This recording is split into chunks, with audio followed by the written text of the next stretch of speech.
para hadirin dan hadirat, kita sebagai penderek beliau Hadratus Syekh Mu'alif Salat Wahidiyah radhiyallahu an, kita diajari untuk selalu bisa bersyukur kepada Allah apapun keadaannya, bagaimanapun kondisinya, selagi nyawa masih ada di badan kita, kita tetap harus bisa bersyukur kepada Allah Subhanahu wa ta'ala.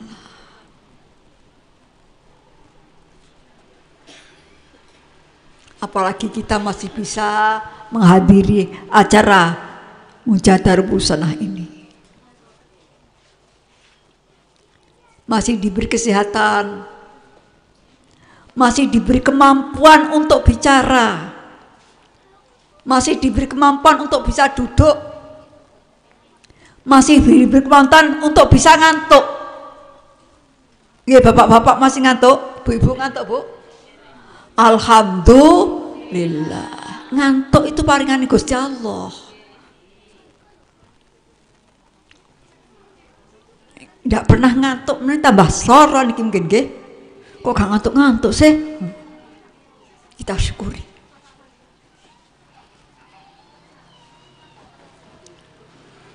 Biar kita sakit, katakan kalau kita diberi sakit, selagi masih bisa merasakan sakit, itu masih sadar kita. Dan kalau kita masih sadar, berarti kita masih diberi kenikmatan oleh Allah Subhanahu wa ta'ala yang namanya sadar.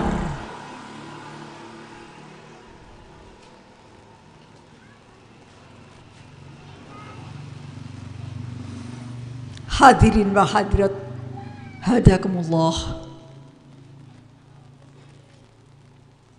Kalau kita bisa bersyukur, Masya Allah. Wa in ta'uddu nikmatallahi la tuhsuha. Kalau kau hitung-hitung nikmat Allah yang diberikan kepada kalian semuanya, la tuhsuha, tidak akan terhitung dan tidak bisa menghitungnya.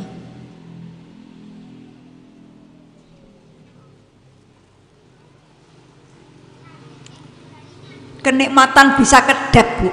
Jadi mata bisa kedip. Itu nggak seberapa nggih, Bu nggih. Ketika kita bisa kedep, itu kita tidak merasakan kenikmatannya. Tapi kalau kita diberi yang namanya sakit, nggak bisa kedep, menteleng tok, Bu. Pak, kira-kira keluarga kita bingung nggak? Ini baru kedepnya mata. Sekedar kedep saja.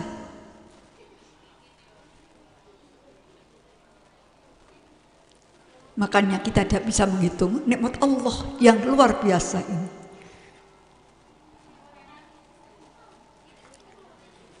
Namun terima kasih syukur ini bukan hanya diucapkan dengan lisan. Syukur ini harus dimanfaatkan untuk pengabdian kepada Allah Subhanahu wa ta'ala.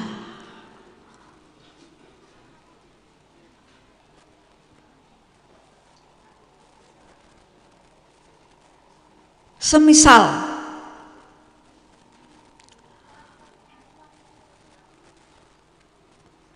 seorang ibu dikasih oleh temannya baju yang bagus, atau bapak-bapak dikasih oleh temannya sarung yang luar biasa bagusnya dan mahalnya.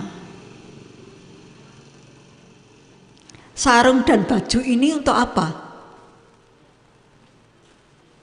Sarung untuk dipakai, baju untuk dipakai. Nah, kalau misalnya dikasih baju, tentunya si pemberi ini mengharapkan itu baju dipakai. Sarung itu supaya dipakai, bukan untuk keset. Dikasih baju harganya tinggi, harganya mahal, bagus lagi dikeset, pakai keset. Ya keset nggih, keset kaki. Kira-kira yang ngasih itu kecewa apa enggak? Kecewa mboten, Pak? Amat sangat kecewa. Ini orang namanya tidak bisa berterima kasih, nggak bisa bersyukur, karena pemberiannya itu tidak digunakan sesuai dengan maksudnya si pemberi.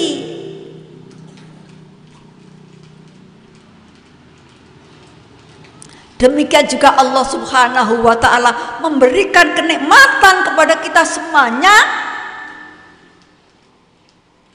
untuk beribadah kepada Allah Subhanahu wa ta'ala. Tidak ada lain. Diberi kenikmatan kemudian tidak untuk beribadah kepada Allah, itu namanya kufur nikmat, mengingkari nikmat. Wal in kafartum inna adzabi lasyadid. Ini Mbah Yai Hadrah, kita sudah diberi oleh Allah kemampuan segala-galanya. Kemampuan bisa bicara, kemampuan bisa berpikir, kemampuan bisa jalan, kemampuan bisa mendapatkan ma'isyah.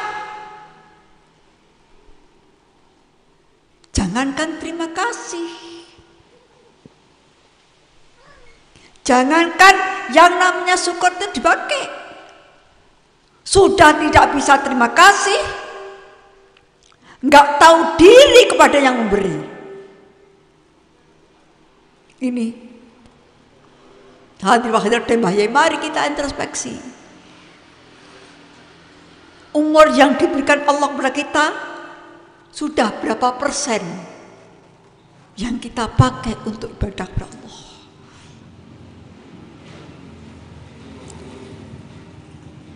Rizki yang diberikan ke Allah kepada kita sudah berapa persen yang kita pakai untuk beribadah kepada Allah?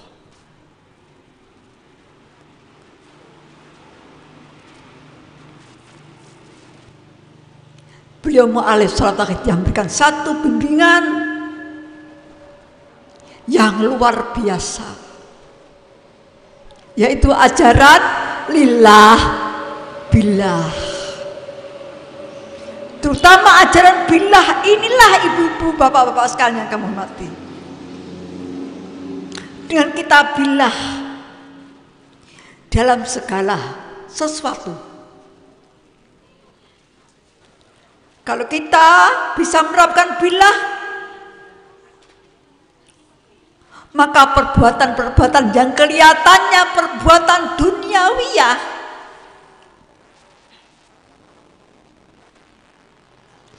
perbuatan-perbuatan yang bukan ibadah mahdhah, dengan dasar billah, maka seluruh yang kita kerjakan mempunyai nilai ibadah kepada Allah Subhanahu wa ta'ala.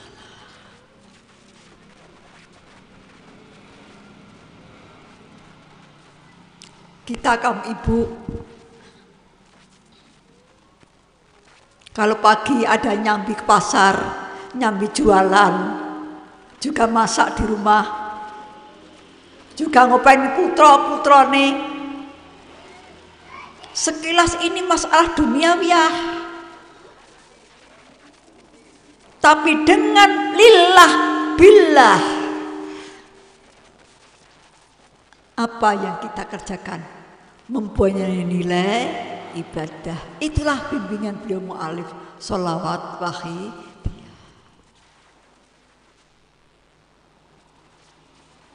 Tapi sebaliknya,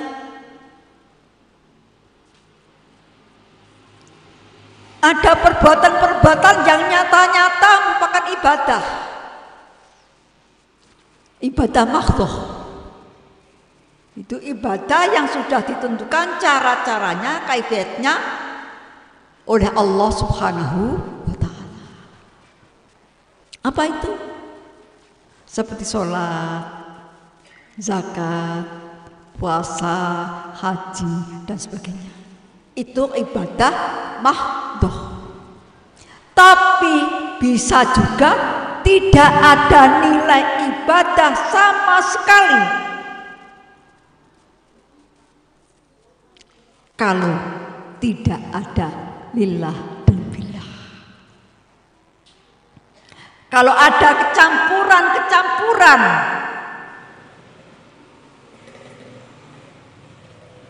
di dalam hatinya,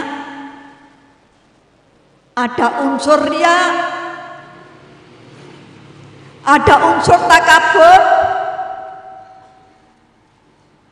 sekalipun itu perbuatan sholat, kalau sudah dicampur oleh perbuatan hati yang namanya riya atau takabur. Riya itu suka pamer, Bu. Salate sregep nang mushola tibae punya pamrih. Punya pamrih. Cek roh aku ki lho sregep. Gak enek wong sregep kaya aku nang masjid. Ini namanya ibadah mahdhah yang dicampuri dengan riya, pamer.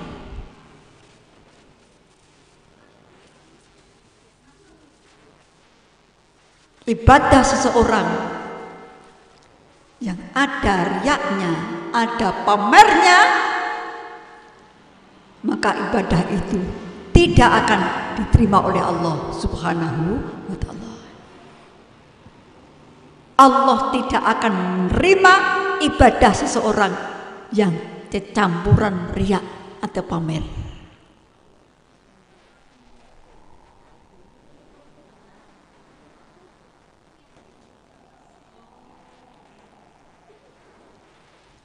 Keranten niku beliau Hadratus Syekh ngajak, mari kita introspeksi.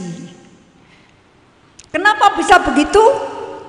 Karena kita dikuasai oleh nafsu kita. Hadratus Syekh sering dewakan, marilah kita tuh hati-hati, waspada terhadap godaan nafsu.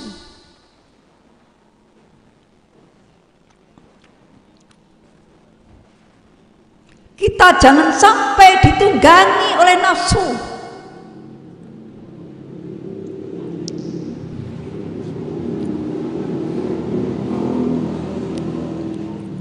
Nafsu ini macam-macam, Bu, Pak.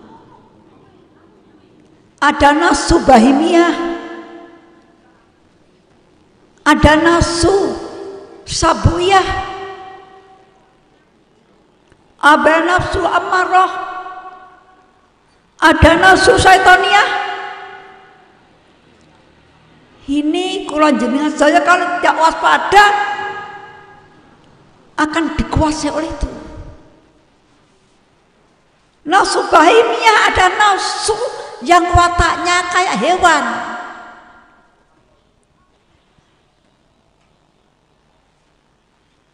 Yang diurusi cuma makan, senang-senang,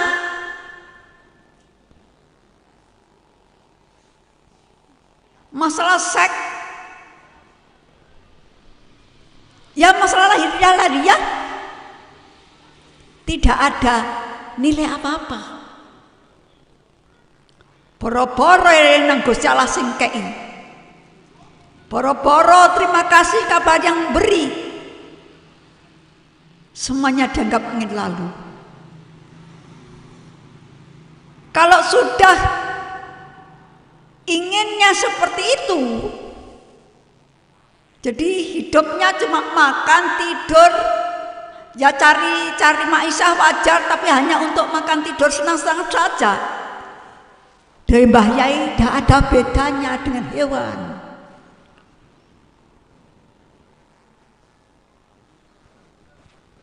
Karena itu manusia pada hakikatnya itu kalau tidak punya iman, tidak punya pikiran yang untuk bisa sowan kepada Allah, itu namanya hayawanun natiq, menungso yang tidak ada nilai ibadahnya, sama dengan hewan yang bisa bicara. Kalau hewan wajar nggak bicara, tapi kalau manusia, hewan yang bisa bicara, masya Allah, membahayakan. Apalagi kalau ditunggangi oleh nafsu sabuyah, nafsu wataknya hewan buas.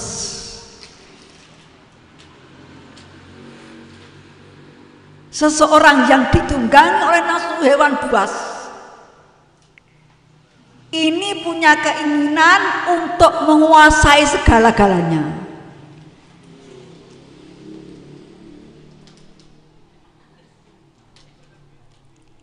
Ingin kuasa dewe. Kalau ada tetangganya, temannya punya, dia nggak rela direbut. Kalau temannya dapat kenikmatan, buat fitnah kesana kemari. Sabuyah. Kalau dilala diberi oleh Allah suatu kenikmatan, punya jabatan, maka seluruh apa yang bisa dilakukan jabatannya demi kepentingan sendiri akan dilakukan. Niki manusia yang dikuasai oleh nafsu sabuyah. Maka bahayanya luar biasa. Kalau yang namanya hewan buas itu tidak pernah menyimpan makanan untuk 7 keturunan. Untuk 7 keturunan tidak pernah. Jangankan 7 keturunan. Hewan sekalipun buasnya kayak apa, dia tidak pernah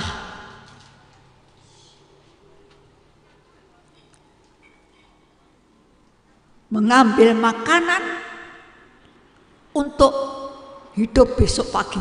Itu tidak pernah. Tapi kalau manusia yang dikuasai nafsu sabuyah,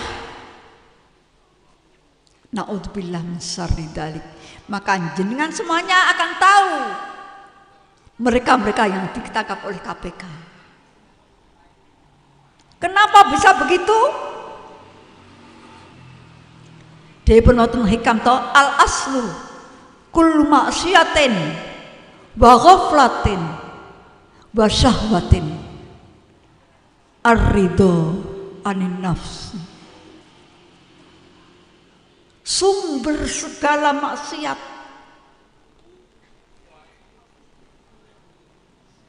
sumber segala lalai,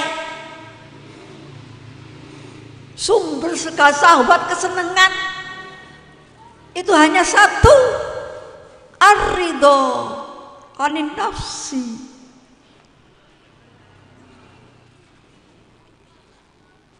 Jadi siapa yang ridho kepada nafsunya, berarti dia itu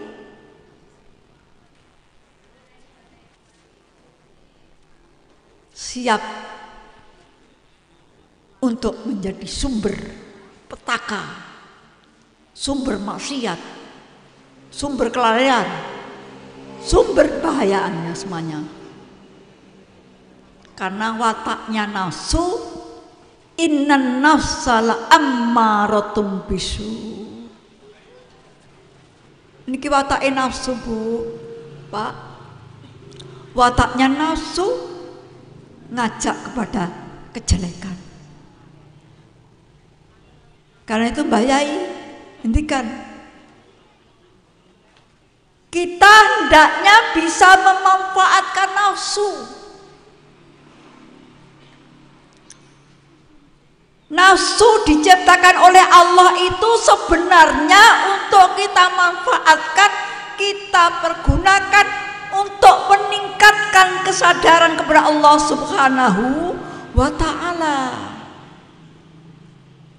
Kita diberi nafsu makan, Bu. Nek enten nafsu makan, kira-kira enak enggak kita makan? Nikmat betul Pak kalau ada nafsu makan.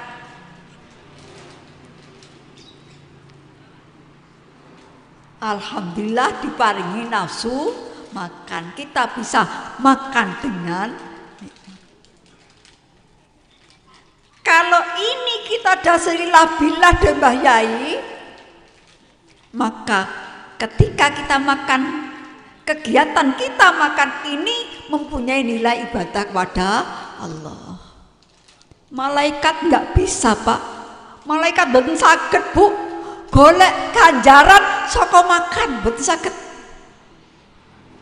Kita manusia saja yang bisa mendapatkan nilai ibadah dari makan. Karena malaikat tidak ditakdir untuk bisa makan. Kula jenengan saya ditakdir sama mangan Bu, alhamdulillah. Kita bisa tidur. Kalau diniatilah billah, tidur kita ibadah Bu. Malaikat gak bisa mendapatkan ibadah dari tidur. Karena malaikat tidak pernah ditakdir untuk bisa tidur.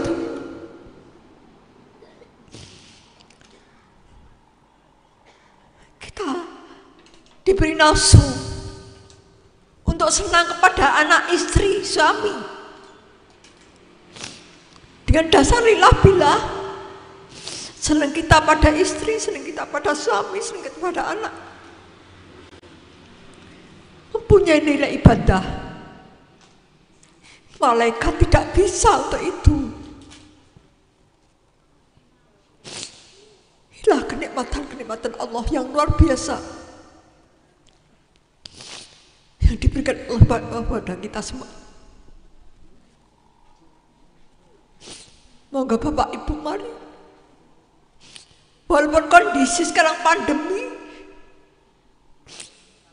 secara global ekonomi merosot, tapi alhamdulillah kita masih bisa makan. Alhamdulillah kita masih diberi sehat. Alhamdulillah kita masih bisa nyekolahkan anak walaupun secara daring. Alhamdulillah bisa memberikan pulsa Bapak Ibu sekalian.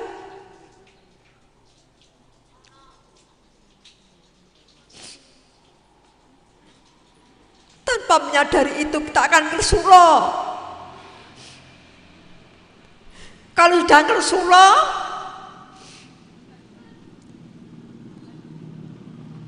hati tidak enak, daya tahan tubuh akan merosot. Jadi kegembiraan kita, kesenangan kita, kebahagiaan kita atas rezeki Allah ini merupakan obat imunisasi untuk tubuh kita. Sebenarnya gampang. Mari, apapun keadaan kita, hadza min fadli Rabbi.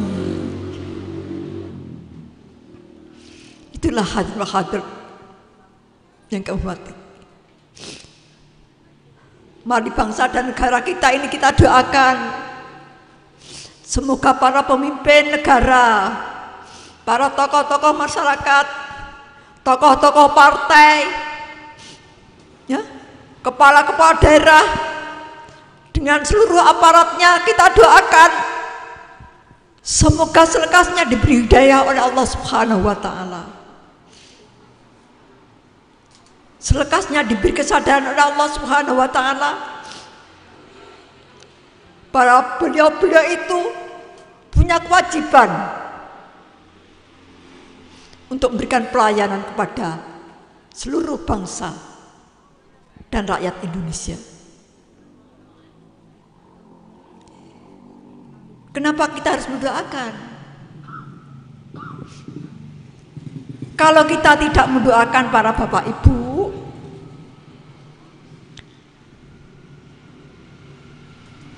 secara hakikatnya kita ini masa bodoh. Kula jenengan sedaya niki mboten pareng masa bodoh. Kita harus peduli keadaan bangsa dan negara kita.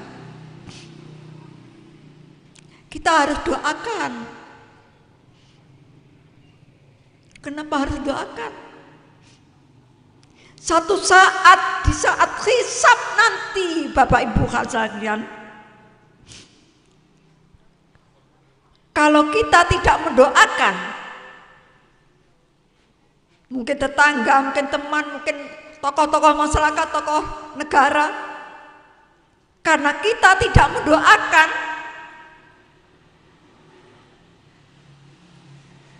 maka apa yang dia lakukan kemaksiatan akan terus merajalela tanpa sadar kalau dia adalah mengorbankan rakyat. Sehingga suatu saat akan menuntut kita, ya Allah, adanya saya berbuat maksiat ini, adanya saya melanggar hukum negara, karena orang-orang Wahidiyah tidak pernah mendoakan saya. Oleh karena itu, ya Allah, sebelum aku seksa dulu ya Allah itu pengamal Wahidiyah yang tidak peduli kepada kami semuanya. Ibu-ibu, karena itu kita bahaya sering ngendikan, laisa minna malam yahtamma bi amri muslimin. Rasulullah ngendikan laisa minna malam yahtamma bi amri muslimin. Tidak termasuk golonganku. Artinya kurang sempurna. Seseorang yang tidak mau memikirkan nasibnya umat Islam, tidak mau peduli. Kita sebagai penderek Mbah Yai, beliau mendapatkan tugas dari Allah Subhanahu wa taala untuk memperbaiki umat masyarakat seluruh dunia jamil alamin, minal jinnati wan nas.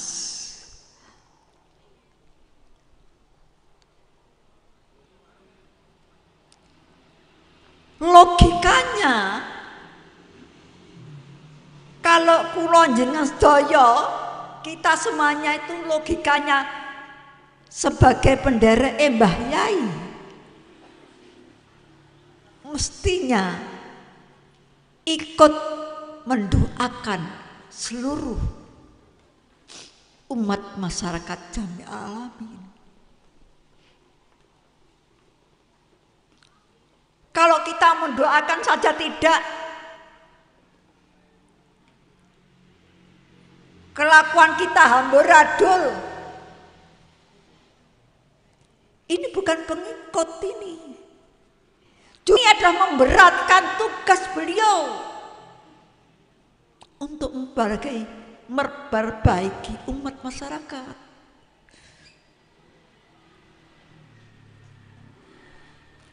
Karena itu hadir ibu bapak sekalian kami hormati, Mbah Yai ngejak seluruh umat masyarakat, anak-anak dijak, ayo sama-sama doakan masyarakat.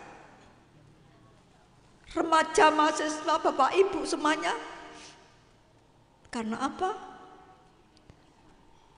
Karena ibadah doa bisa dilakukan oleh siapa saja, termasuk anak-anak. Karena itu ibu-ibu sekalian kami hormati, bapak-bapak ibu yang punya anak-anak, punya ponakan, punya cucu, mari kita ajak semuanya saeka praya untuk nangis pada Allah Subhanahu wa taala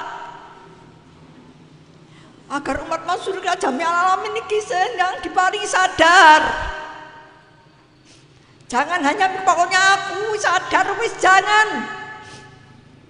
Nanti akan dituntut. Nanti akan dituntut. Mari anak-anak kita semuanya, kanak-kanak, remaja, mahasiswa, ibu bapak semuanya, mari kita azam mulai malam hari ini. Jangan sampai kita tidak melakukan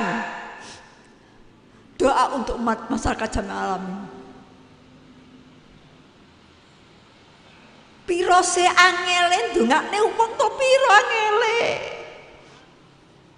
Tanpa biaya kita bisa ngomong, ini juga bukan modal kita sendiri. Karena ndongakne kok cek angel, saya gak gelem mesere. Kok cek nemene hanya untuk pikirkan diri sendiri.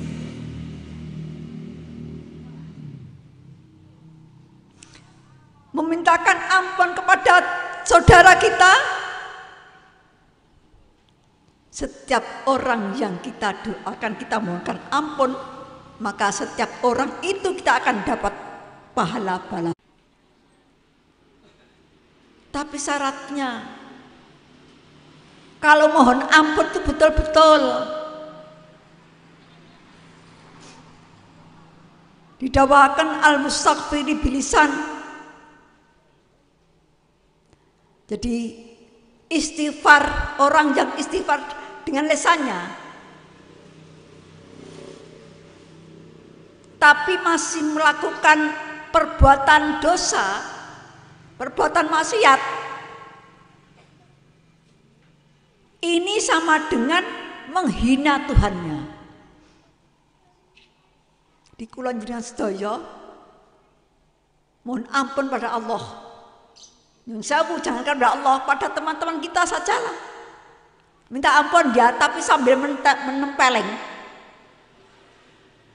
Minta ampun ya, tapi sambil nyek. Ini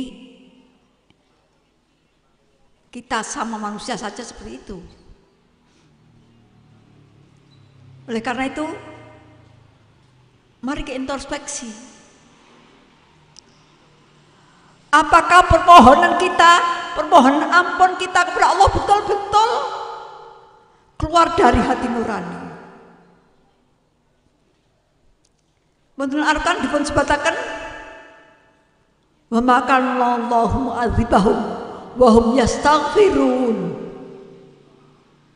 Wa ma kana Allahu mu'adzibahum wa hum yastaghfirun. Wa ma kana Allahu mu'adzibahum wa hum yastaghfirun. Allah tidak akan menurunkan bala. Allah tidak akan menurunkan bencana. Kalau mereka istighfar, minta ampun kepada Allah Subhanahu wa taala. Niki janji Allah, Pak, Bu. Siapa yang minta ampun kepada Allah di situ, Bapak, kaum muslimin mohon ampun kepada Allah. Kalau betul-betul mohon ampunnya keluar dari hati yang betul-betul istighfar, wa ma kana Allahu mu'adzibahum, Allah tidak akan memberikan azab seksa. Mari kita introspeksi.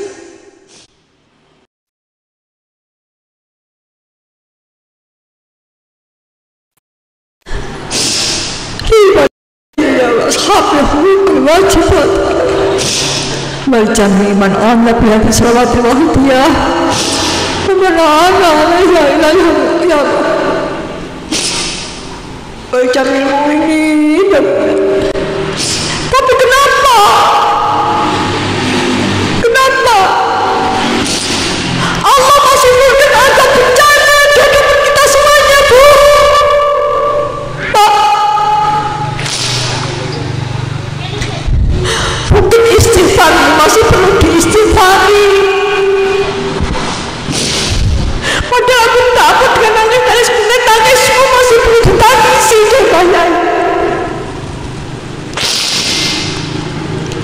Walaupun ini terakhir, muka-muka panjenengan sedaya. Mudah-mudahan ini ujian dari Allah sampai saat berarti